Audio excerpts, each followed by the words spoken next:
இப்பொழுது நாம் கர்த்தருடைய வார்த்தைகளை நாம் கேட்க போகிறோம். வெளிப்படுத்தின விசேஷத்துக்கு நம்முடைய வேத வசனங்களை நாம் திருப்பிக் கொள்ளலாம். இப்போ நம்ம வெளிப்படுத்தின விசேஷம் 14ஆம் அதிகாரத்தை நாம் பார்க்க போகிறோம். ஆனால் அதற்கு முன்னாடி 12, 13 பற்றி போன வாரம் உங்களுக்கு சொன்னதை பற்றி கடைசியில் ஒரு குறிப்பை நான் சொல்வதாக உங்களுக்கு சொல்லியிருந்தேன். ஸோ 12ஆம் அதிகாரம் 13ஆம் அதிகாரத்தில் என்ன இருக்கிறதுன்ற மறுபடியும் உங்களுக்கு நான் சொல்கிறேன். 12ஆம் அதிகாரம், அந்த அதிகாரம் முழுவதிலும் சாத்தானை பற்றி என்ன பண்ணப்பட்டிருக்கிறது, சொல்லப்பட்டிருக்கிறது. என்னது, ஒரு வலு சர்ப்பம் என்று சொல்லப்பட்டிருக்கிறது. அப்போ அது முழுக்க முழுக்க யாரை பற்றி சொல்லுகிறது? சாத்தானை குறித்து சொல்லப்படுகிறது. 13ஆம் அதிகாரம் 1ஆம் வசனத்திலிருந்து 10ஆம் வசனம் வரைக்கும் ஒரு மிருகத்தை குறித்து சொல்லப்பட்டுகிறது. முதல் மிருகம், அந்த மிருகம் அது யார்னா, ரோமாபுரி அல்லது ரோம சாம்ராஜ்யம் அல்லது ரோம சாம்ராஜ்யத்தை ஆளுகை செய்யக்கூடிய அரசர்கள், மன்னர்கள். ரெண்டாவது. மூணாவது 13ஆம் அதிகாரம் 11ஆம் வசனத்திலிருந்து 18ஆம் வசனம் வரை அதில் யாரை பற்றி சொல்லப்பட்டிருக்கிறதுனா, இரண்டாம் ஒரு மிருகம். அந்த மிருகம் யாருன்னா, கள்ள தீர்க்கதரிசி அல்லது கள்ள மதம், கள்ள போதனை, இவைகளை குறித்து என்ன பண்ணப்பட்டிருக்கிறது, சொல்லப்பட்டிருக்கிறது. ஸோ சாத்தான், அப்புறம் மிருகம், அப்புறம் என்னது, கள்ள தீர்க்கதரிசி. இப்போ இந்த மூணுத்தை பற்றி வாசிக்கும் போது என்ன சொல்லப்படுகிறதுனா, இந்த சாத்தான் என்ன பண்ணுறான்னா, முதல் மிருகத்திற்கு தன்னுடைய அதிகாரத்தையும் பலத்தையும் சக்தியும் என்ன பண்ணுறானா, கொடுக்கிறான். அப்போ அந்த முதல் மிருகம் என்ன பண்ணுதுன்னா, சாத்தான் கொடுக்கிற சக்தியை வைத்து, பலத்தை வைத்து இந்த பூமியில் இருக்கக்கூடிய ஜனங்களை என்ன பண்ணுகிறது, ஆளுகை செய்வதற்கு முயற்சிக்கிறது. அதுக்கப்புறம் அந்த மிருகம் என்ன பண்ணுகிறதுனா, தனக்கு இருக்கக்கூடிய அதிகாரத்தை வைத்து ஆண்டவரை தூஷிக்கிறது. அதுக்கப்புறம் ஜனங்களுக்கு எதிராக யுத்தங்களை ஏற்படுத்தி ஜனங்களை என்ன பண்ணுகிறது, கொல்லுகிறது. அப்படின்லாம் என்ன பண்ணுகிறோம், நம்ம பார்க்குறோம். மூன்றாவது சொல்லப்பட்ட இரண்டாவது மிருகம், அதாவது இரண்டாவது சொல்லப்பட்ட மிருகம், ஆனால் மூணாவதாக சொல்லப்பட்டது யாருன்னா, அதனுடைய முகம் பார்த்தா எப்படி இருக்கும்னா, ஆடு போல இருக்கும், 2 கொம்பு இருக்கும். ஆனால் அதனுடைய வாயிலிருந்து வர்றது எந்த மாதிரி வரும், இந்த வலு சர்ப்பம் என்ன பேசுமோ அது போல தூஷணமான வார்த்தைகள் என்ன பண்ணும், வரும். இது யாரை குறிக்கிறது? கிறிஸ்து தான் ஆட்டுக்குட்டின்னு வெளிப்படுத்துகிற விசேஷத்தில் சொல்லப்பட்டிருக்கிறது. கிறிஸ்தவர்களை போல முகம் இருக்கும், ஆனால் வாயிலிருந்து வர்ற வார்த்தை எப்படி இருக்கும், பிசாசுனுடைய போதனைகள் இருக்கும். அப்போ இது முழுக்க முழுக்க எதை குறித்து சொல்லப்பட்டிருக்கிறது, கள்ள போதனை, கள்ள தீர்க்கதரிசி குறித்து சொல்லப்பட்டிருக்கிறது. இப்போ இந்த கள்ள தீர்க்கதரிசி என்ன செய்வார் அப்படின்னா, அந்த கள்ள தீர்க்கதரிசி ஜனங்களை வசியப்படுத்தி அல்லது ஏமாற்றி இந்த முதல் மிருகத்தை வழிபடும்படி, ஆராதிக்கும்படி, தொழுது கொள்ளும்படி இந்த தீர்க்கதரிசி என்ன பண்ணுவானா, ஜனங்களை ஏமாற்றி திசை திருப்புவான். எத்தனை விதத்தில் ஏமாற்றுவான் அப்படின்னா, 3 விதத்தில் ஏமாற்றுவான். முதல் விதம் என்ன அப்படின்னா, பெரிய பெரிய அற்புதங்களை என்ன பண்ணுவான், செய்வான். உதாரணத்துக்கு வானத்திலிருந்து நெருப்பை என்ன பண்ணுவானா, பூமியில இறக்குவானா. இறக்கி அப்படிப்பட்ட அற்புதத்தை செய்யறதுனால அந்த அற்புதத்தை பார்க்குற ஜனங்க அவன் சொல்றதை என்ன பண்ணுவாங்க, அப்படியே நம்பி ஏற்றுக்கொள்வாங்க. அப்போ கள்ள தீர்க்கதரிசிகள் கூட என்ன பண்ணுவாங்க, அற்புதங்கள் செய்வாங்க. அவங்க அற்புதங்கள் செஞ்சிட்டாங்கன்றதுக்காக அவருடைய போதனைகளை நீங்க என்ன பண்ண முடியாது, ஏற்றுக்கொள்ள முடியாது, ஏற்றுக்கொள்ள கூடாது. நல்லா கவனிக்கணும். அவங்களுடைய போதனை கிறிஸ்துவின் போதனையை போல இருக்க வேண்டும். சரியா? கிறிஸ்து ஒரு அரசு அதிகாரத்தில் இருக்கிற அல்லது ஒரு ஆட்சி அதிகாரத்தில் இருக்கிறவங்களை போய் வணங்குன்னு சொல்லுவாரா கிறிஸ்து? சொல்லுங்க. கிறிஸ்துவ ஊழியர்கள் அப்படி சொல்லுவாங்களா? நம்மெல்லாம் யாரு நேராக அவங்கள வழி நடத்துகிறோம்? இயேசு கிறிஸ்துவுக்கு நேராக தான் உங்களை வழி நடத்துகிறோம். எந்த அதிகாரிக்கு நேராக, எந்த மனிதனுக்கு நேராக உங்களை என்ன பண்ணுறதில்ல, வழி நடத்துறதில்ல. நீங்கள்லாம் யாருக்கு பின்னாடி போகணும்? கிறிஸ்துவுக்கு பின்னாடி போகணும். கிறிஸ்து உங்களுக்குள்ள இருக்கிறார். அவர் தான் நம்ம வாழ்க்கையில் என்னது முக்கியம். அவரை தவிர வேற யாரையும் நம்ம என்ன பண்ண முடியாது, முக்கியத்துவப்படுத்த முடியாது. ஆனால் இந்த கள்ள தீர்க்கதரிசி அந்த ராஜ்யத்தையும் ராஜாவையும் அதிகாரத்தையும் அவர் என்ன பண்ணுறாராம், முக்கியத்துவப்படுத்தி அந்த ராஜாவுக்கு ஒரு சிலையை உண்டாக்கி அந்த சிலைக்கு உயிரை கொடுத்து அந்த சிலையை போய் என்ன பண்ணணுமா, வணங்கணும் அப்படின்னு இந்த கள்ள தீர்க்கதரிசி சொல்றான். சரி, முதல்ல அற்புத அடையாளம் செஞ்சு ஜனங்களை என்ன பண்றான், ஏமாத்துறான். ரெண்டாவது என்ன பண்றான், இந்த உருவாக்கப்பட்ட அந்த உருவத்தை வணங்கவில்லை என்றால் என்ன பண்ணப்படுவார்கள், கொள்ளை செய்யப்படுவார்கள். ஸோ ரெண்டாவது ஜனங்களை எப்படி பயமுறுத்துறான், நீ கொல்லப்படுவ. இப்போ நீங்க பழைய ஏற்பாட்டில் என்ன சொல்றாங்க, சாத்ராக் மேஷாக் ஆபேத் நேகோன்று 3 பேர். அந்த சிலையை அவங்க வணங்கலைன்னா அவங்க எங்க போடப்படுவாங்க, அக்னி சூளையில போடப்படுவாங்க. அப்போ கொல்லப்படுவாங்கன்னு என்பது அர்த்தம்.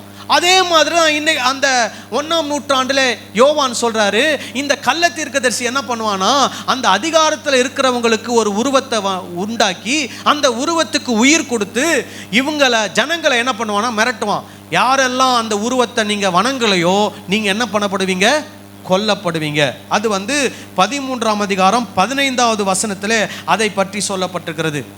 அதுக்கப்புறம் அந்த 16ஆம் வசனத்திலிருந்து 18ஆம் வசனம் வரைக்கும் என்னன்னா, மறுபடியும் அந்த கள்ள போதகர் என்ன சொல்லுவார்னா, இந்த உருவம் இருக்குது இல்லையா, இந்த அதிகாரம் இருக்குது இல்லையா, இந்த மிருகத்தினுடைய அடையாளத்தை உங்க நெற்றியில என்ன பண்ணுவோம், போடுவோம், உங்க கையில போடுவோம். இந்த அடையாளத்தை பெற்றுக்கொள்ளாதவர்கள் என்ன பண்ண முடியாது, வியாபாரம் பண்ண முடியாது, வாங்க முடியாது, விற்க முடியாது, நீங்க உங்க பிழைப்பையே என்ன பண்ண முடியாது, நடத்த முடியாது. இப்போ இங்க இருக்கிறவங்கள இது வரைக்கும் நான் எங்கேயும் போய் எதுவுமே வாங்கினதில்லைன்னு சொல்றவங்க யாராவது இருக்கிறீங்களா?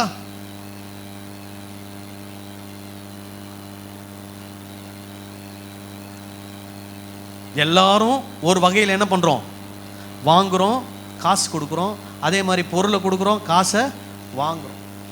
அப்போ அந்த காலத்துல என்ன இந்த கள்ள தீர்க்கதரிசி என்ன பண்றான், இந்த மிருகத்தினுடைய நீங்க லக்கத்தை உங்கள் நெத்தியிலையும் உங்க கையிலையும் நீங்க போட்டுக்கலனா நீங்க என்ன பண்ண முடியாது, விற்க முடியாது, வாங்க முடியாதுன்னு ஜனங்களை என்ன பண்றான், பயமுறுத்துறான்.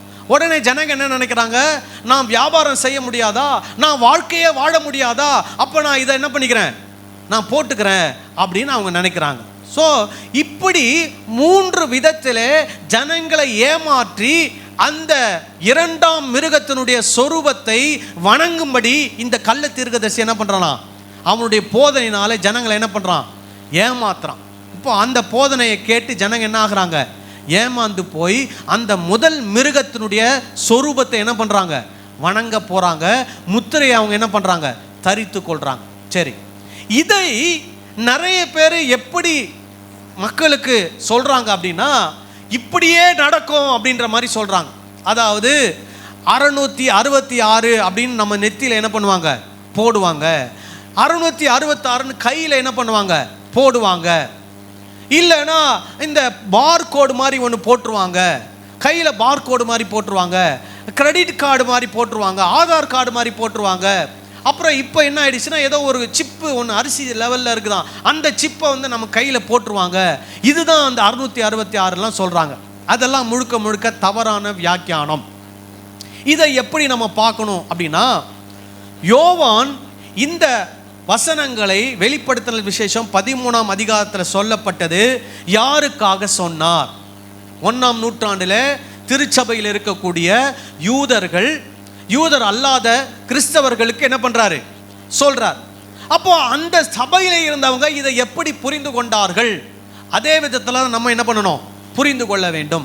சரி, இதை புரிந்து கொள்ள வேண்டும் என்றால் பழைய ஏற்பாட்டில் இருக்கக்கூடிய ஒரு வேத பகுதியை நம்ம பார்க்கணும். உபாகமம் 6ஆம் அதிகாரம் 1ஆம் வசனத்திலிருந்து வாசிக்கலாமா? நல்லா கவனிக்கணும் இந்த வாசிக்கும் போது. நீ உன் தேவனாகிய கர்த்தருக்கு பயந்து உயிரோடு இருக்கும் நாளெல்லாம் நீயும் உன் குமாரரும் உன் குமாரத்திகளும் நான் உனக்கு விதிக்கிற அவருடைய எல்லா கற்பனைகளையும் கட்டளைகளையும் கைக்கொள்ளுகிறதினாலே உன் வாழ்நாட்கள் நீடித்திருக்கும்படி நீங்கள் சுதந்தரிக்க போகிற தேசத்திலே கை கொள்வதற்காக உங்களுக்கு போதிக்க வேண்டும் என்று உங்கள் தேவனாகிய கர்த்தர் கற்பித்த கற்பனைகளும் கட்டளைகளும் நியாயங்களும் இவைகளே. இப்போ ஆண்டவர் மோசே மூலமா என்ன சொல்றார் ஜனங்களுக்கு? ஆண்டவர் கொடுக்கிற கற்பனைகள், கட்டளைகள், நியாயங்களை நீங்கள் என்ன பண்ண வேண்டும்? கை கொள்ள வேண்டும். புரியுதுங்களா நான் சொல்றது? அப்போ இஸ்ரவேல் தேசத்தில் இருக்கக்கூடிய எல்லா ஜனங்கள் மேல் விழுந்த கடமை என்ன? தேவன் கொடுத்திருக்கிற போதனைக்கு என்ன பண்ண வேண்டும்? கீழ்ப்படிய வேண்டும். இதுதான் தேவன் மோசே மூலமா என்ன பண்றாரு? கட்டளையாக கொடுக்கிறார். சரி, அதுக்கப்புறம் வாசிப்போம். இஸ்ரவேலே, நீ நன்றாய் இருப்பதற்கும் உன் பிதாக்களின் தேவனாகிய கர்த்தர் உனக்கு சொன்னபடி பாலும் தேனும் ஓடுகிற தேசத்தில் நீ மிகவும் விருத்தி அடைவதற்கும் அவைகளுக்கு செவி கொடுத்து அவைகளின்படி செய்ய சாவதானமாயிரு. சரி, இந்த கட்டளைகளுக்கு என்ன பண்ணணுமாம்? செவி கொடுத்து இந்த கட்டளைகள் சொல்லுகிறபடி என்ன பண்ண வேண்டுமாம்? செய்ய வேண்டும். சரியா? அப்போ இங்க முழுக்க முழுக்க எதுதான் வருது? ஆண்டவருடைய போதனை. ஆண்டவருடைய போதனைக்கு என்ன பண்ணணும்? செவி கொடுத்து ஆண்டவருடைய போதனையின்படி என்ன பண்ண வேண்டும்? நடக்க வேண்டும். அப்புறம் இஸ்ரவேலே கேள், நம்முடைய தேவனாகிய கர்த்தர் ஒருவரே கர்த்தர். சோ நம்முடைய கர்த்தர் எத்தனை கர்த்தர்? ஒரே கர்த்தர். ஓகே, நீ உன் தேவனாகிய கர்த்தரிடத்தில் முழு இருதயத்தோடும் முழு ஆத்துமாவோடும் முழு பலத்தோடும் அன்பு கூறுவாயாக. சோ நம்ம என்ன செய்யணும்? முழு இருதயத்தோடு, முழு ஆத்துமாவோடு, முழு பலத்தோடு ஆண்டவர் மேல என்னவா இருக்கணுமா? அன்பா இருக்கணும். அல்லேலூயா. இதை தான் இஸ்ரவேல் ஜனங்களுக்கு கொடுத்தார். இதுதான் நமக்கும் என்ன பண்ணப்பட்டிருக்குது? கொடுக்கப்பட்டிருக்கிறது. இப்போ புதிய ஏற்பாட்டில் இயேசு இதை 2 கட்டளையாக சொல்றாரு. தேவனிடத்தில் அன்பு கூற வேண்டும், மற்றவரிடத்தில் என்ன பண்ண வேண்டும்? அன்பு கூற வேண்டும். இதுதான் கிறிஸ்தவத்தினுடைய அடிப்படை. கடவுள் மேலே எப்படி அன்பா இருக்கிறோமோ அது போல மற்ற சக மனிதர்கள் மேலே எப்படி இருக்கணும்? அன்பா இருக்கணும். எல்லாரும் யாரு? தேவ பிள்ளைகள். இதுல பாகுபாடு, வேறுபாடு அப்படிலாம் கிடையவே கிடையாது. எல்லாரும் தேவ பிள்ளைகள். ஆகவே எல்லாரிடத்திலும் நம்ம என்னவா இருக்கணும்? அன்பா இருக்கணும். அதுதான் ஆண்டவர் கொடுத்த கட்டளை. சரியா? அப்புறம் 6வது வசனத்தை வாசிங்க. இன்று நான் உனக்கு கட்டளையிடுகிற இந்த வார்த்தைகள் உன் இருதயத்தில் இருக்க கடவுள். சோ எத்தனாவது முறையா ஆண்டவருடைய வார்த்தையை பத்தி சொல்றாரு? ஏற்கனவே 2 முறை சொல்லிட்டாரு. இப்போ 3வது முறை என்ன பண்ணுது? வருது. என்னன்னு வருது? இன்று நான் உனக்கு கட்டளையிடுகிற இந்த வார்த்தைகள் உன் இருதயத்தில் இருக்க கடவுது. அப்புறம் நீ அவைகளை உன் பிள்ளைகளுக்கு கருத்தாய் போதித்து நீ உன் வீட்டில் உட்கார்ந்திருக்கிற போதும் வழியில் நடக்கிற போதும் படுத்துக்கொள்ளுகிற போதும் படுக்கும் போதும் எழுந்திருக்கும் போதும் அவைகளை குறித்து என்ன பண்ணுமா? பேசணும். முதல்ல நாம ஆண்டவருடைய வார்த்தைக்கு செவி கொடுக்கணும், அதன்படி நடக்கணும். 2வது நம்முடைய பிள்ளைங்களுக்கு அதை என்ன பண்ணணும்? கற்றுக் கொடுக்கணும். 3வது குடும்பமா இருந்து நடக்கும் போதும், உட்கார்ந்து இருக்கும் போதும், படுக்கிறதுக்கு போறதுக்கு முன்னாடியும், எந்திரிச்ச உடனேவும் எதை பத்தி பேசணுமா? ஆண்டவருடைய கட்டளைகளை குறித்து என்ன பண்ணணுமா? பேசிக்கணுமா? நம்ம புரியுதா நான் சொல்றது? பேசிக்கணும். சரி, அப்புறம் அவைகளை உன் கையின் மேல், பாருங்க, அவைகளை உன் கையின் மேல் அடையாளமாக கட்டிக்கொள்வாயாக. அப்போ கையில என்ன கட்டிக்கணுமா? ஆண்டவருடைய வார்த்தையை கையில என்ன பண்ணுமா? கட்டணுமா? அது என்னமா? அடையாளம். அப்புறம் அவைகள் உன் கண்களுக்கு நடுவே ஞாபக குறியா இருக்க கடவுது. இது அந்த காலத்திலே என்ன பண்ணிக்கிறாரு? மோசே மூலமா ஆண்டவர் கொடுத்திருக்கிறார். சோ கையில ஒரு அடையாளம், நெத்தியில ஒரு அடையாளம். அப்புறம் பாருங்க, அவைகளை உன் வீட்டின் நிலைகளிலும் உன் வாசல்களிலும் எழுதுவாயாக. அப்போ வீட்டின் நிலை, வாசல்ல என்ன இருக்கணும்? கர்த்தருடைய வார்த்தை. கர்த்தருடைய வார்த்தை என்ன வார்த்தை? இன்று முதல் நான் உன்னை ஆசீர்வதிப்பேன். அதுவா? நீ ஆசீர்வாதமா இருப்பாய். அதுவா? இல்ல. பொய் சொல்லாதிருப்பாயாக, திருடாதிருப்பாயாக, பொய் சாட்சி சொல்ல, இந்த மாதிரி கட்டளைகளை அங்கங்க என்ன பண்ணியிருக்கணும்? மாட்டி வச்சு அதை படிக்கணும். படிக்கும் போது தான் நம்ம போய் அந்த மாதிரி என்ன பண்ண மாட்டோம்? செய்ய மாட்டோம். புரியுதா நான் சொல்றது? ஆனா நம்ம கிறிஸ்தவங்க வீட்டில் என்னதான் வசனம் போட்டு வச்சிருப்போம்? இன்று முதல் கர்த்தர் உன்னை என்ன பண்ணுவார்? ஆசீர்வதிப்பார். நீ வற்றாத நீரூற்று போயிருப்பார். நன்மையும் கிருபையும் உன்னை என்ன பண்ணும்? தொடரும். இதெல்லாம் போட்டு வச்சிருந்தா நம்ம வாழ்க்கையில ஆண்டவருடைய கட்டளையின்படி என்ன பண்ண மாட்டோம்? நடக்கவே மாட்டோம். அப்போது இவைகளை தான் நிலைக்கால்களில் வீடுகளில் என்ன பண்ணுமா, மாட்டி வைக்கணும். இப்போ நம்ம வீட்டில் என்ன பண்ணணும், ஒரு புரட்சியை உண்டு பண்ணணும். என்ன புரட்சி? ஏற்கனவே இருக்கக்கூடிய எல்லா வாக்குத்தத்த வசனங்கள்லாம் தூக்கி வச்சுட்டு நம்மளே போய் ஒரு கடையில் என்ன பண்ணணும், என்ன ஆர்டர்? இயேசு சொல்லியிருக்கிறார் இல்லையா, இரக்கம் உள்ளவர்களுக்கு என்ன பண்ணப்படும், இரக்கம் காட்டப்படும், போடுங்க, அதை வாங்கி போடுங்க. சாந்த குலம் உள்ளவர்கள் பாக்கியவான்கள், வாங்கி போடுங்க. தாழ்மை உள்ளவன் என்ன பண்ணப்படுவான், ஆசீர்வதிக்கப்படுவான், அந்த வார்த்தை வாங்கி போடுங்க. அப்போது நம்முடைய குணாதிசயங்களை மாற்றக்கூடிய வசனங்களை என்ன பண்ணணும், வீடுகளில் போட்டு வைக்கணும். அதை வாசிக்கும் போது நம்முடைய குணம் என்ன பண்ணணும், மாறணும். ஹல்லேலூயா. சரி, இப்போ இதில் இயேசு இந்த கட்டளை, ஆண்டவர் இந்த கட்டளையெல்லாம் மோசே கிட்ட கொடுத்துட்டு இதை என்ன பண்ண சொல்கிறாரு, ஞாபகார்த்தமாக உன் கையிலையும் உன் நெத்தியிலையும் என்ன பண்ணுமா, கட்டணும் அப்படின்னு சொல்கிறார். மறுபடியும் அதே உபாகமம் 11ஆம் அதிகாரத்தை எடுத்துக்கொள்வோம், 18 21. ஆகையால் கர்த்தர் உங்கள் பிதாக்களுக்கு கொடுப்பேன் என்று அவர்களுக்கு ஆணையிட்ட தேசத்தில் உங்கள் நாட்களும் உங்கள் பிள்ளைகளின் நாட்களும் பூமியின் மேல் வானம் இருக்கும் நாட்களை போல அநேகமாய் இருக்கும்படிக்கு நீங்கள் என் வார்த்தைகளை உங்கள் இருதயத்திலும் உங்கள் ஆத்துமாவிலும் பதித்து என்ன பண்ணுமா, நீங்கள் என் வார்த்தைகளை உங்கள் இருதயத்திலும் உங்கள் ஆத்துமாவிலும் பதித்து அவைகளை உங்கள் கையின் மேல் அடையாளமாக கட்டி உங்கள் கண்களின் நடுவே ஞாபக குறியாய் வைத்து அவைகளை உங்கள் பிள்ளைகளுக்கு உபதேசித்து நீங்கள் வீட்டில் உட்கார்ந்திருக்கும் போதும் வழியிலே நடக்கிற போதும் படுத்துக் கொள்ளுகிற போதும் எழுந்திருக்கிற போதும் அவைகளை குறித்து பேசுவீர்களாக. அவைகளை உங்கள் வீட்டு நிலைகளிலும் உங்கள் வாசல்களிலும் எழுதுவீர்களாக. புரியுதா? மறுபடியும் இங்க என்ன சொல்றாரு, அடையாளமாக கையிலையும் நெத்திலையும் என்ன பண்ணுமா, போடணும். இதே இதுதான் வெளிப்படுத்தின விசேஷத்துல வாசிக்கிறோம். வெளிப்படுத்தின விசேஷத்தை எடுத்துக்கொள்வோம், 13ஆம் அதிகாரம் 16 18 வரைக்கும் வாசிப்போம். அது சிறியோர் பெரியோர், ஐஸ்வர்யவான்கள், தரித்திரர், சுயாதீனர், அடிமைகள், இவர்கள் யாவரும் தங்கள் வலது கையிலாவது நெற்றிகளிலாவது ஒரு முத்திரையை பெறும்படிக்கும் அந்த மிருகத்தின் முத்திரையாவது அதன் நாமத்தின் லக்கத்தையாவது தரித்துக் கொள்ளுகிறவன் தவிர வேறு ஒருவனும் கொல்லவும் விற்கவும் கூடாதபடிக்கு செய்தது.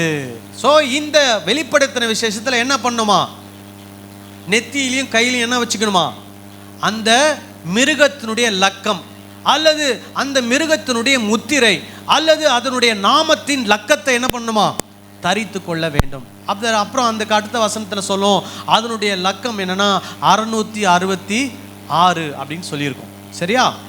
இப்போ மறுபடியும் பழைய ஏற்பாட்டுக்கு வருவோம். பழைய ஏற்பாட்டில் ஆண்டவர் சொன்ன வார்த்தை என்ன, என்னுடைய கட்டளைகள், என்னுடைய நியமங்கள், கற்பனைகளை என்ன பண்ணணும், நீங்கள் கை கொள்ளணும், அவைகளை ஞாபகக்குறியாக நெத்தியிலும் கையிலையும் என்ன பண்ணணும், வச்சுக்கணும். இதை யூதர்கள் அப்படியே எழுத்துப்பூர்வமாக பண்ணியிருக்கிறாங்கன்னா என்ன அர்த்தம்னா, இந்த உபாகமம் 6ஆம் அதிகாரம் 4ஆம் வசனத்தில் இருக்குது இல்லையா, இஸ்ரவேலே கேள், உன் தேவனாகிய கர்த்தர் ஒருவரே கர்த்தர் அப்படின்ற அந்த வசனத்தை என்ன பண்ணுவாங்கன்னா, ஒரு சின்ன பேப்பரில் எழுதி அதை மடித்து ஒரு சின்ன டப்பாவில் போட்டு அந்த டப்பாவை நெத்தியில் என்ன பண்ணிக்குவாங்க, கட்டிக்குவாங்க. அதே மாதிரி இன்னொரு டப்பாவை ரெடி பண்ணி அதை ரைட் கையில் என்ன பண்ணுவாங்க, ரைட் கையிலையோ லெஃப்ட் கையிலையோ என்ன பண்ணிக்குவாங்க, கட்டிக்குவாங்க. ஏன்? ஆண்டவர் என்ன சொல்லியிருக்கிறாரு, இது அடையாளமா என்ன பண்ணு, கட்டு. ஏன் அதை மட்டும் கட்டிக்கிறாங்கன்னா, ஆண்டவர் தான் கர்த்தர், ஆண்டவர் கர்த்தர்னா கர்த்தர் சொன்ன கட்டளையின்படி என்ன பண்ணணும், நடக்கணும். இது அதனுடைய அர்த்தம் அதுதான். சரி, உங்களுக்கு ஒரு பிக்சர் போட்டு காட்டுறேன். இன்ன வரைக்கும் இப்படி தான் அவங்க கட்டிக்கிட்டு இருக்கிறாங்க. 1ஆம் நூற்றாண்டுலேருந்து பார்த்தீங்களா, நெத்தியில் ஒரு டப்பா, அதை கயிறு போட்டு என்ன பண்ணியிருக்கிறாங்க, கட்டியிருக்கிறாங்க. கையில் ஒரு கயிறு போட்டு என்ன பண்ணியிருக்கிறாங்க, ஒரு குட்டி கருப்பான பெட்டி மாதிரி கட்டியிருக்கிறாங்க. அடுத்த ஸ்லைடு போருங்க. இங்கே பார்த்தீங்களா, இது இப்போ ரீசெண்டாக ஒருத்தர் ஃபோட்டோ, அது கூகுள்லேருந்து எடுத்த ஃபோட்டோ. அவருடைய நெத்தியில் ஒரு டப்பாவை வச்சு என்ன பண்ணியிருக்கிறாரு, குட்டியாக கட்டியிருக்கிறார். அதுக்குள்ளே தான் இந்த வசனம் இருக்கும், இஸ்ரவேலை கேள் உன் தேவனாகிய கர்த்தர் ஒருவரே கர்த்தர் அப்படின்ற வசனம் அதுக்குள்ளே இருக்கும். அடுத்து காட்டுங்க, கையில் கட்டியிருக்கிறார் பாருங்க. அவர் அந்த பழைய ஏற்பாட்டில் இருக்கக்கூடிய ஒரு சில கட்டளைகளை எடுத்து என்ன பண்ணுறாரு, வாசிக்கிறாரு. வாசிக்கிறதுக்கு முன்னாடி என்ன பண்ணியிருக்கிறாரு, கையில் அதை கட்டியிருக்கிறார். அடுத்தது காட்டுங்க. இவர் ஒரு மிலிட்ரி ஆஃபீஸர். இவர் என்ன பண்ணியிருக்கிறாரு, தலையிலையும் கையிலையும் என்ன பண்ணியிருக்கிறாரு, கட்டியிருக்கிறார். சரியா? இதை இன்ன வரைக்கும் என்ன பண்ணுறாங்க, இப்போ இந்த மிலிட்ரி ட்ரெஸ்ஸு பழைய காலத்து ட்ரெஸ்ஸா இந்த காலத்து ட்ரெஸ்ஸா, இந்த காலத்து இன்ன வரைக்கும் இதை இவங்க என்ன பண்ணிட்டு இருக்கிறாங்க, மோசே சொன்ன காலத்துலேருந்து பண்ணிக்கிட்டு இருக்காங்க. புரியுதுங்களா? ஓகே, நிறுத்திடுங்க. இதனுடைய அர்த்தம் என்ன, அதுதான் முதல்ல நம்ம புரிஞ்சுக்கணும். இப்போ இதை அடையாளமாக வச்சிருக்கிறாங்க, ஆனால் இதில் ஒரு அர்த்தம் ஒன்று இருக்குது. என்ன அர்த்தம் அப்படின்னா, கர்த்தர் கொடுத்த போதனைகள் உங்களுடைய மனதில் இருக்க வேண்டும், அது உங்களுடைய செயலில் இருக்க வேண்டும். இதுதான் இதனுடைய அர்த்தம்.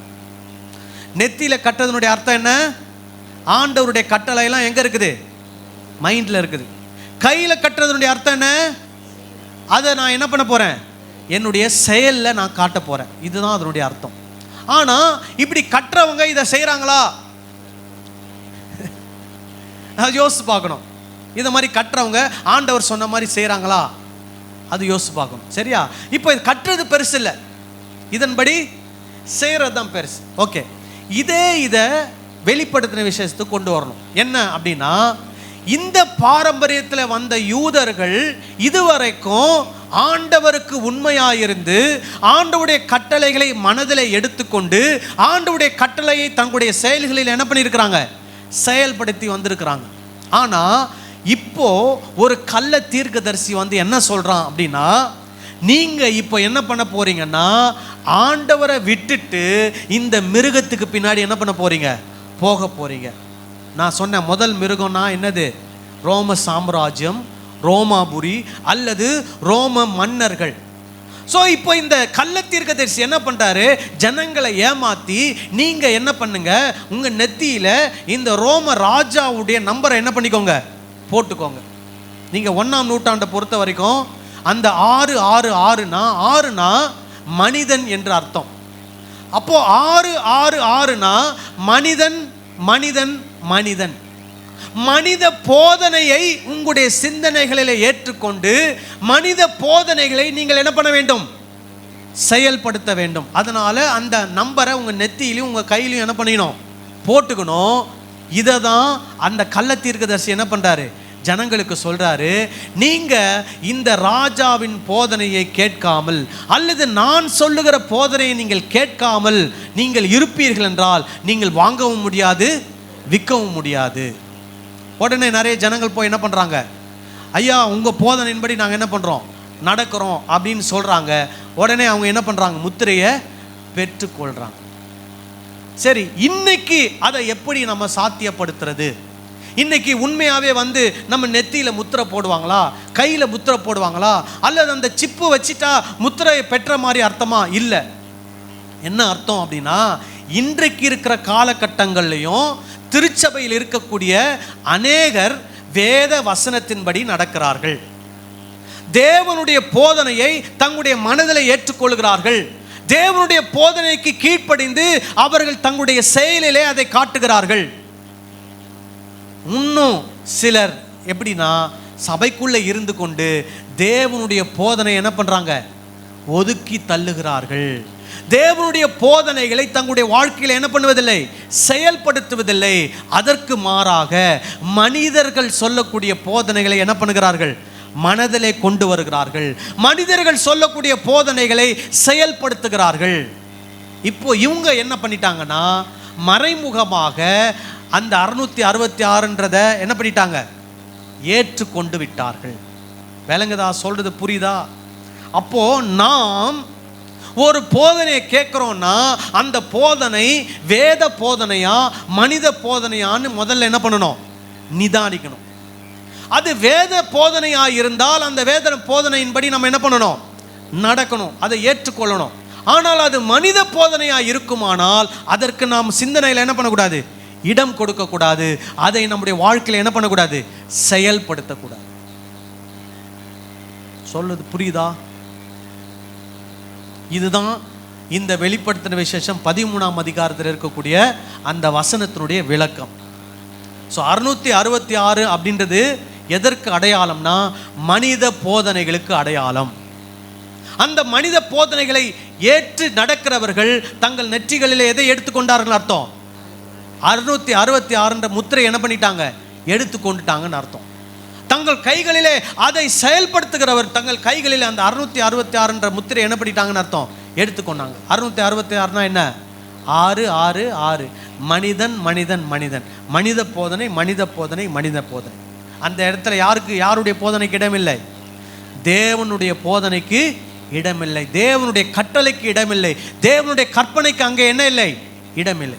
ஆனால் பழைய ஏற்பாட்டு காலங்களிலே ஆண்டவருடைய கற்பனையை நீங்கள் எடுத்துக்கொள்ள வேண்டும், அதன்படி நடக்க வேண்டும், அதை உங்கள் மனதில் வைத்துக் கொள்ள வேண்டும் என்பதற்கு அடையாளமாக ஆண்டவர் என்ன சொன்னார்னா, இதை அடையாளமாக உன் நெற்றியில் என்ன பண்ணு? கட்டிக்கொள். இதற்கு அடையாளமாக உன் கையில் என்ன பண்ணு? கட்டிக்கொள். அது என்ன அர்த்தம்னா, ஆண்டவருடைய போதனையை என் மனதில் வச்சிருக்கிறேன், ஆண்டவருடைய போதனைப்படி நான் என்ன பண்ணுவேன்? நடப்பேன். புரியுதா நான் சொல்றது? இதுதான் இதனுடைய அர்த்தம். சரி, 14ஆம் அதிகாரத்துக்கு போவோம். நமக்கு கம்யூனியன் இருக்குது, அதனால ஒரு சில பாயிண்ட் மட்டும் நான் சொல்லிட்டு நாம போவோம். 14ஆம் அதிகாரம் 1ஆம் வசனத்திலிருந்து 5ஆம் வசனம் வரை உள்ள பகுதியை வாசிங்க. பின்பு நான் பார்த்தபோது இதோ சீயோன் மலையின் மேல் ஆட்டுக்குட்டியானவரையும் அவரோடே கூட அவருடைய பிதாவின் நாமம் தங்கள் நெற்றிகளில் பாருங்க, இங்க யாரு? பிதாவின் நாமம் நெற்றிகளிலே எழுதப்பட்டவர்கள். அப்ப இவங்க யாரு? தேவனுடைய பிள்ளைகள், தேவனுடைய போதனைக்கு என்ன பண்ணுகிறவர்கள்? கீழ்ப்படுகிறவர்கள், செவி சாய்க்கிறவர்கள், தேவனுடைய போதனையின்படி என்ன பண்ணுகிறவர்கள்? நடக்கிறவர்கள். இவங்களை வாசிங்க. 144,000 பேரையும். இவங்க எத்தனை பேரா? 144,000 பேர். 4,000 பேரையும் நிற்க கண்டேன்.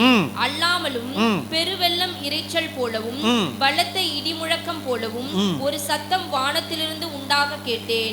நான் கேட்ட சத்தம் சுரமண்டலத்தார் தங்கள் சுரமண்டலங்களை வாசிக்கிற ஓசையை போலிருந்தது.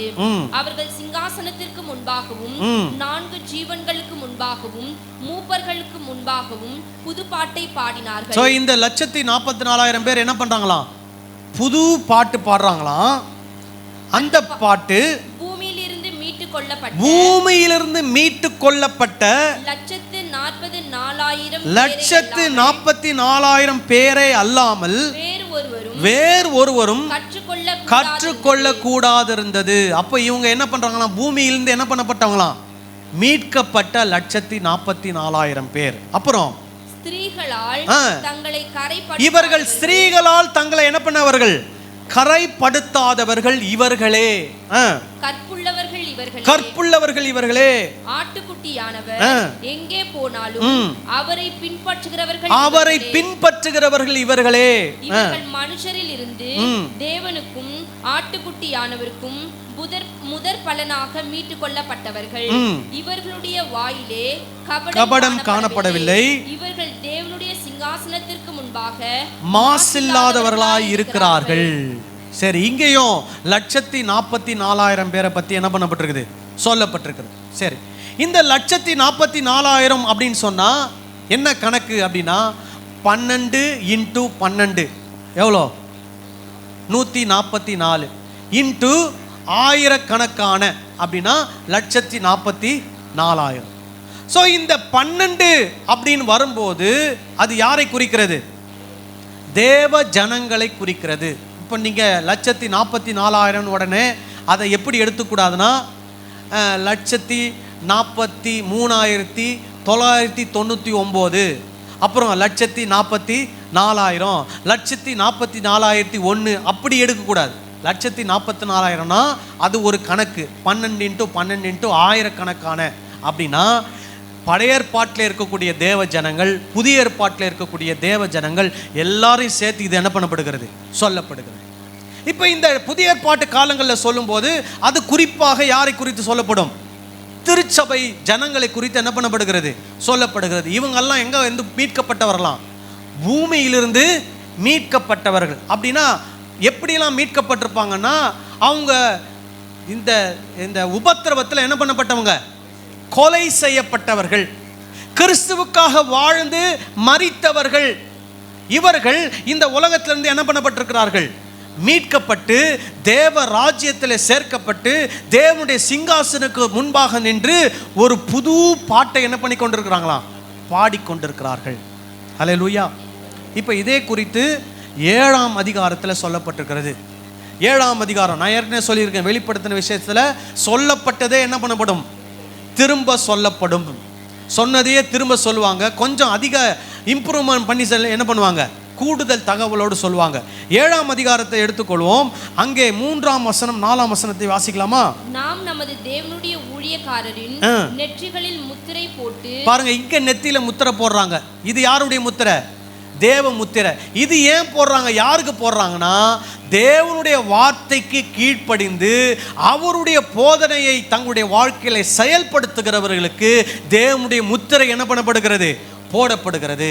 ஆனால் 13ஆம் அதிகாரத்தில் மனித போதனை பின்பற்றுகிறவர்கள், மனித செவிகள், தீர்க்கதரிசி, கள்ள தீர்க்கதரிசனுடைய சத்தத்துக்கு செவி கொடுத்து மனித போதனைகளை கேட்டு அதன்படி நடக்கிறவர்களுக்கு என்ன முத்திரை போடப்படுகிறது? 666 முத்திரை போடப்படுகிறது. இங்க வாசிங்க மறுபடியும். நமது தேவனுடைய ஊழியக்காரரின் நெற்றிகளில் முத்திரை போட்டு தீருமளவும் பூமியையும் சமுத்திரத்தையும் மரங்களையும் சேதப்படுத்தாதிருங்கள் என்று மகா சத்தமிட்டு கூப்பிட்டான். முத்திரை போடப்பட்டவர்களின் தொகையை சொல்ல கேட்டேன். இஸ்ரவேல் புத்திரருடைய சகல கோத்திரங்களிலும் முத்திரை போடப்பட்டவர்கள் 144,000 பேர். 144,000 பேர். ஸோ அதே இதை தான் எங்க வாசிக்கிறோம்? 13ஆம் அதிகாரத்தில் இன்னொரு முத்திரையை பற்றி வாசிக்கிறோம். இந்த முத்திரை என்ன முத்திரை? 666 என்ற முத்திரை. அப்புறம் 14ஆம் அதிகாரத்தில் மறுபடியும் முத்திரை போடப்பட்டவர்களை பற்றி என்ன பண்ணுறோம்? வாசிக்கிறோம். அவங்க யாரு? தேவனுடைய முத்திரையை பெற்றவர்கள். விளங்குதா? இப்போ நான் சொல்றது புரியுதா? முன்னாடியே அவங்கள முத்திரை போட்டு ஆண்டவர் அவங்களை என்ன பண்ணிட்டாரு? சேர்த்துக்கிட்டார். சொன்னதையே மறுபடியும் என்ன பண்ணுறாங்க? 14ஆம் அதிகாரத்தில் சொல்கிறாங்க. ஏன் சொல்கிறாங்கன்னா, 13ஆம் அதிகாரத்தில் மனித போதனைகளை கேட்டு முத்திரை போட்டவர்கள் சிலர் இருக்கிறார்கள். அவர்களுக்கும் தேவனால் முத்திரை போடப்பட்டவர்களுக்கும் உள்ள வித்தியாசத்தை காட்டும்படிக்கு 14ஆம் அதிகாரத்தில் மறுபடியும் என்ன பண்ணப்படுகிறது? அதை பற்றி சொல்லப்படுகிறது. இப்போ இந்த 14ஆம் அதிகாரத்தில் சொல்லப்பட்ட இந்த 144,000 பேரில் புதுசாக சொல்லப்பட்ட தகவல் என்ன அப்படின்னா, 14ஆம் அதிகாரத்துக்கு வருவோம். அங்க புதுசா சொல்லப்பட்ட தகவல் 8வது வசனத்தை 8வது வசனம் இல்ல, 4வது வசனத்தை வாசிப்போம். ஸ்திரீகளால் தங்களை கரைப்படுத்தாதவர்கள். நல்லா கவனிங்க. இப்போ ஸ்திரீகளால் கரைப்படுவதுனா என்ன அப்படின்னா, நிறைய பேர் இன்னைக்கு நிறைய சபையில எப்படி புரிஞ்சு வச்சிருக்கிறாங்கன்னா, கல்யாணம் பண்ணக்கூடாது அப்படின்னு புரிஞ்சு வச்சிருக்கிறாங்க. கல்யாணம் பண்ணா ஸ்திரீயால் என்ன பண்ணுவாங்களாம்?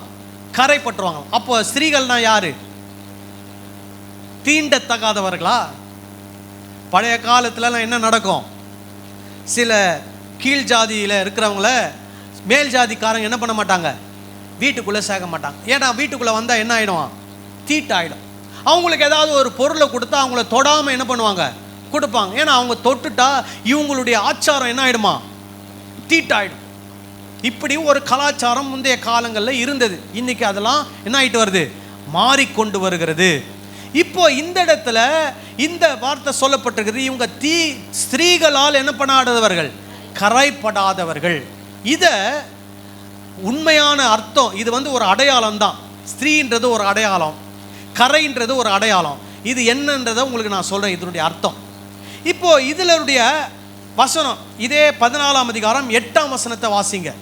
வேறொரு தூதன் பின் சென்று பாபிலோன் மகாநகரம் விழுந்தது தன் வேசித்தனமாகிய உக்கிரமான மதுவை சகல ஜாதிகளுக்கும் குடிக்க கொடுத்தாளே என்றான். இப்போ இந்த பாபிலோனை ஆண் போல சித்தரிக்கிறாங்களா, பெண் போல சித்தரிக்கிறாங்களா? பெண் போல சித்தரிக்கிறாங்க. புரியுதா? அப்போ பாபிலோன் என்கிற நகரம் அதை பெண் போல சித்தரிக்கிறாங்க. அந்த பாபிலோன் என்ன ஆயிடுச்சான்? விழுந்து போய்விட்டது. ஏன்னா அந்த பாபிலோன் என்பது, அந்த நகரம் என்ன பண்ணியிருக்குன்னா, அங்க இருக்கிற ஜனங்களுக்கு ஒரு உக்கிரமான மதுவை என்ன பண்ணிச்சான்? குடிக்க கொடுத்துச்சான். அது என்ன உக்கிரமான மது? வேசித்தனம். ஸோ பொதுவாக பழைய ஏற்பாட்டில் வேசித்தனம்னாலே விக்கிரக ஆராதனைக்கு அது என்னது? அடையாளம், ஒப்பாக சொல்லப்பட்டது. அப்போ அந்த பாபிலோன் தேசத்தில் அல்லது அந்த நகரத்தில் இருக்கக்கூடிய ஜனங்களை விக்கிரக ஆராதனைக்கு நேராக என்ன பண்ணலாம்? வழி நடத்தினதாக சொல்லப்படுகிறது. அந்த பாபிலோன் ஒரு பெண்ணை போல என்ன பண்ணப்படுகிறது? சொல்லப்படுகிறது. சரி, இந்த இடத்துல பாபிலோன்னு சொல்லாலும் அது யாரை குறிக்கிறதுனா ரோமாபுரியை குறிக்கிறது. ஸோ 1ஆம் நூற்றாண்டில் ரோமாபுரி அல்லது ரோம அரசு, ரோம சாம்ராஜ்யம் என்ன பண்ணுச்சுன்னா ஜனங்களை எதுக்கு நேராக வழிநடத்துது? விக்கிரக ஆராதனைக்கு நேராக வழிநடத்துது. 13ஆவது அதிகாரத்தில் வாஸ்தவம் இல்லையா? என்ன வாஸ்தவம்? அந்த ராஜா என்ன பண்ணுவார்? தூஷணமான வார்த்தைகளை அந்த மிருகம் என்ன பண்ணுகிறது? பேசுகிறது. அந்த மிருகத்துக்கு நேராக இணையாக என்ன பண்ணுறாங்க? ஒரு சொரூபத்தை உண்டாக்கி அந்த சொரூபத்தை என்ன பண்ண சொல்கிறாங்க? வணங்க சொல்கிறாங்க. நீங்கள் 1ஆம் நூற்றாண்டில் பார்த்தீங்கன்னா எம்பரர் வர்ஷிப், மன்னர் வழிபாடு என்ற ஒரு முறைமை இருந்தது. அது எப்போ காலத்திலிருந்து இருக்குது? நேபுகாத் நேச்சார் காலம். நேபுகாத் நேச்சார் எந்த ஊர் ஆண்டார்? பாபிலோனை ஆண்டவர். ஸோ பாபிலோனில் யார் சிறைப்பட்டு போனது? இஸ்ரவேலர்கள் சிறைப்பட்டு போனார்கள், யூதர்கள் சிறைப்பட்டு போனார்கள். அங்கே தான் சாத்ராக், மேஷாக், ஆபேத்நேகோ என்ன பண்ணப்பட்டாங்க? சிலையை வணங்குவதற்கு தள்ளப்பட்டார்கள், விக்கிரக ஆராதனை செய்வதற்கு வற்புறுத்தப்பட்டார்கள். இப்போ யோவான் மறைமுகமாக சொல்றாரு, நீங்கள்லாம் பாபிலோனில் அடிமையாக இருக்கும்போது விக்கிரக ஆராதனை செய்வதற்கு பாபிலோன் உங்களை என்ன பண்ணது? கட்டாயப்படுத்தினது. அதே போல இன்றைக்கு உங்களை அடிமையாய் வைத்திருக்கக்கூடிய ரோம சாம்ராஜ்யம் உங்களை என்ன பண்ணுகிறது? விக்கிரக ஆராதனைக்கு உங்களை என்ன பண்ணுகிறது? கட்டாயப்படுத்துகிறது. நீங்கள் விக்கிரக ஆராதனை செய்யவில்லை என்றால் கொலை செய்யப்படுவீர்கள். இப்படிதான் ரோமாபுரி உங்களை என்ன பண்ணுது? கட்டாயப்படுத்து. அந்த விக்கிரக ஆராதனைக்கு தங்களை விட்டு கொடுக்காதவர்கள் தான் யாரு? ஸ்திரீயினால் கரைப்படாதவர்கள். விக்கிரக ஆராதனைக்கு தங்களை விட்டு கொடுத்திருப்பாங்கன்னா அவங்க யாரு? ஸ்திரீகளால் கரைப்பட்டவர்கள். அப்போ அந்த 1ஆம் நூற்றாண்டில் நிறைய கிறிஸ்தவர்கள் கொல்லப்படுகிறார்கள். ஏன்னா அவங்க அந்த ரோமாபுரியில் சொல்லப்படுகிற விக்கிரக ஆராதனைக்கு தங்களை என்ன பண்ணவில்லை? விட்டு கொடுக்கவில்லை, தங்களை ஒப்பு கொடுக்கவில்லை. புரியுதா நான் சொல்றது? அப்போ அவங்க ஸ்திரீயால் என்ன பண்ணல? கரைப்படல. ஆண்டவருக்காக அவங்க உண்மையா நிற்கிறாங்க. அல்லேலூயா. அப்புறம் பாருங்க, ஸ்திரீயால் கரைப்படாதவர்கள் கற்புள்ளவர்கள். இவங்க யாரு? கற்புள்ளவர்கள். இவங்க என்ன விசுவாசத்தில் இருக்கிறாங்க? எங்க ஆண்டவர் மட்டும்தான் இயேசு, எங்க ஆண்டவர் மட்டும்தான் தெய்வம், வேற எந்த தெய்வத்துக்கிட்டையும் நாங்கள் என்ன பண்ண மாட்டோம், போக மாட்டோம், அவர் மட்டும்தான் ஆண்டவர் என்ற அந்த பக்தியில உறுதியாக இருக்கிறார்கள். ஆகவே இவங்க யாரு? கற்புள்ளவர்கள். அப்புறம் ஆட்டுக்குட்டியானவர் எங்கே போனாலும், பாருங்க, ஆட்டுக்குட்டியானவர் எங்கே போனாலும் அவரை பின்பற்றுகிறவர்கள் இவர்களே. நம்ம யார் பின்னாடி தான் போனோம்? இயேசு பின்னாடி தான். யார் நம்மளை பயமுறுத்தினாலும், யார் எவ்வளோ பெரிய அற்புதம், ஒரு ஊழியக்காரர் ஒரு பெரிய அற்புதம் செய்யட்டும், யார் பின்னாடி போகக்கூடாது? ஊழியக்கார் பின்னாடியே போகக்கூடாது. ஊழியக்கார் நல்லா போதிக்கட்டும், ஊழியக்கார் பின்னாடியே போகக்கூடாது. யார் பின்னாடி தான் போகணும்? இயேசு பின்னாடி தான் போகணும். அவங்க தான் யாரு? ஸ்ரீயினால் கரைப்படாதவர்கள், கற்புள்ளவர்கள். இவர்கள் யார் பின்னாடி மட்டும்தான் போவாங்க? இயேசு பின்னாடி மட்டும்தான் போவாங்க. ஹல்லேலூயா. அப்புறம் அவங்க ஆட்டுக்குட்டியானவருக்கு பின்னாடி போறாங்க. அப்புறம் இவர்கள் மனுஷரில் இருந்து தேவனுக்கும் ஆட்டுக்குட்டியானவருக்கும் முதற் பலன். ஆட்டுக்குட்டியானவருக்கு யாரா இவங்க? முதற் பலன். ஏன்னா அவங்க இயேசுக்காக உயிரை கொடுத்தவங்க, இவங்க முதற் பலனாக இருக்கிறார்கள். அப்புறம் இவங்க வாயில என்ன இல்லை? கபடு இல்லை. அப்புறம் இவர்கள் தேவனுடைய சிங்காசனத்திற்கு முன்பாக மாசில்லாதவர்கள். அல்லேலூயா. நீங்க கள்ள போதனைக்கு என்ன பண்ணக்கூடாது? இடம் கொடுக்கக்கூடாது. விக்கிரக ஆராதனைக்கு என்ன பண்ணக்கூடாது? இடம் கொடுக்கக்கூடாது. இயேசு மட்டுமே ஆண்டவர் என்ற அந்த விசுவாசத்தில் எப்படி இருக்கணும்? உறுதியா இருக்கணும். யார் பெரிய அற்புதம் செஞ்சாலும் அந்த மனிதன் பின்னாடி என்ன பண்ணக்கூடாது? போகக்கூடாது. யார் பின்னாடி தான் போகணும்? இயேசு பின்னாடி தான் போகணும். இயேசு சொல்றாரு, என் ஆடுகள் என் பின்னே வருகிறது, என் ஆடுகள் என் சத்தத்துக்கு என்ன பண்ணும்? செவி கொடுக்கும். யாருடைய வார்த்தைக்கு மட்டும்தான் செவி கொடுக்கணும்? இயேசுடைய வார்த்தைக்கு மட்டும்தான் செவி கொடுக்கணும். உங்க வாயில என்ன இருக்கக்கூடாது? கபடு இருக்கக்கூடாது. அப்படின்னா என்ன? மாத்தி மாத்தி பேசுறதுலாம் இல்லை, ஒரே வார்த்தை தான். என்ன வார்த்தை? இயேசு சொன்ன வார்த்தை. அல்லேலூயா. மனித போதனைக்கு பின்பற்றி போனீங்கன்னா நீங்க உங்க நெத்தியில என்ன வாங்கிட்டீங்கன்னு அர்த்தம்? என்ன முத்திரை வாங்கிட்டீங்க? 666 முத்திரையை நீங்களே வாங்கிட்டீங்கன்னு அர்த்தம். மனித போதனைக்கு பின்னாடி போனீங்கன்னா, மனித போதனைக்கு பின்னாடி என்ன பண்ணக்கூடாது? போகவே கூடாது. அல்லேலூயா. கண்களை மூடி ஜெபம் பண்ணலாமா?